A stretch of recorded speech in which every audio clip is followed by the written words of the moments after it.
हमने रिसोर्स के बारे में पढ़ लिया है, तो अब हम पढ़ने जा रहे हैं टाइप्स ऑफ रिसोर्सेज। रिसोर्स को हम 3 टाइप्स में क्लासीफाई कर सकते हैं। पहला नेचुरल रिसोर्स, दूसरा ह्यूमन मेड रिसोर्स, तीसरा ह्यूमन रिसोर्स। तो सबसे पहले हम पढ़ेंगे नेचुरल रिसोर्स के बारे में। नेचुरल रिसोर्स वो रिसोर्स होते हैं जो हमें नेचर से मिलते हैं और जिन्हें हम ज़्यादा मॉडिफिकेशन किए बिना यूज़ कर सकते हैं। So natural resource are defined as resources that are drawn from nature and used without much modification or called natural resource.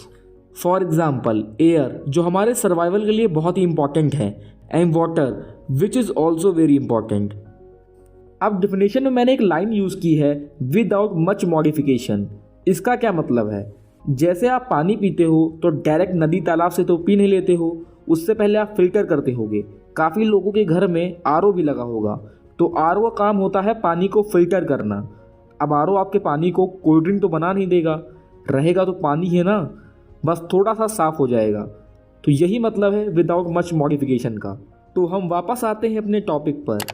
आपकी बुक में नेचुरल रिसोर्स को 2 कैटेगरी में बांटा गया है, लेकिन हम इसे 4 कैटेगरीज में डिवाइड करेंगे जिससे आपके लिए पढ़ने में आसान होगा।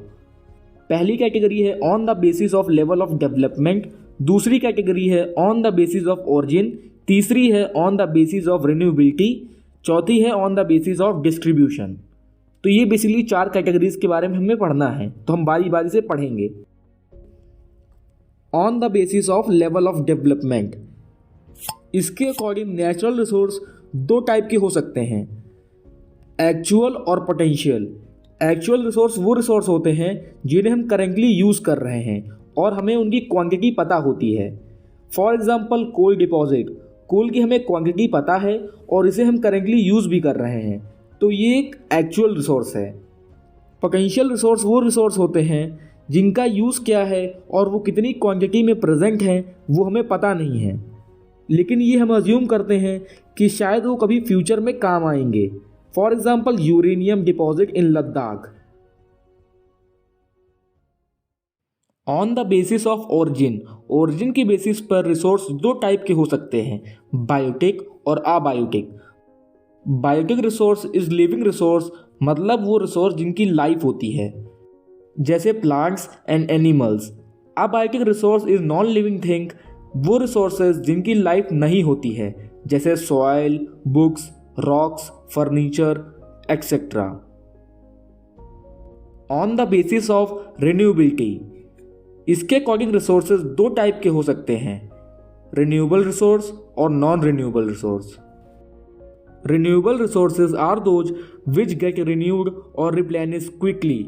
सम of these are unlimited and are not affected by human activities such as solar resources and wind energy.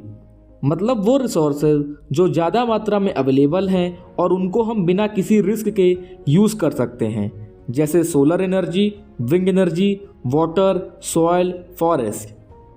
लेकिन वाटर, सॉयल और फॉरेस्ट अफेक्ट हो रहे हैं हमारे केयरलेस यूज़ से, मतलब ज़्यादा क्वांटिटी में होने के बाद भी कम होते जा रहे हैं क्योंकि हमने बड़ी ही बेरहमी से इनका इस्तेमाल किया है।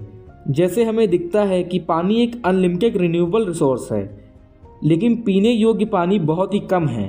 वैसे तो 75% पानी अर्थ पर है, लेकिन वो सैलाइन वाटर है, मतलब खारा पानी। इसीलिए दुनिया के बहुत से कोनों में पानी की शॉर्टेज और पानी का सूख जाना एक बहुत बड़ी प्रॉब्लम है। नॉन रिन्यूएबल रिसोर्सेज वो रिसोर्स होते हैं जिनका स्टॉक बहुत ही लिमिटेड होता है और अगर ये एक बार ख़त्म हो गए तो इनको वापस दोबारा बनने में हज़ारों साल लगते हैं। For example coal, petroleum. इसीलिए आप देखोगे आजकल हम ईवी पर बहुत ज़्यादा फोकस कर रहे हैं ताकि पेट्रोलियम पर डिपेंडेंसी कम हो सके। On the basis of distribution, इसके अकॉर्डिंग रिसोर्स यूबीक्विटस या फिर लोकलाइज्ड हो सकते हैं। Ubiquitous resource is found everywhere, जैसे एयर, और localized resource found in certain parts of world, जैसे कोल हर जगह नहीं पाया जाता है, वो पर्टिकुलर जगह पर ही पाया जाता है और वहाँ से हम उसे माइन करते हैं और पूरी दुनिया में डिस्ट्रीब्यूट करते हैं।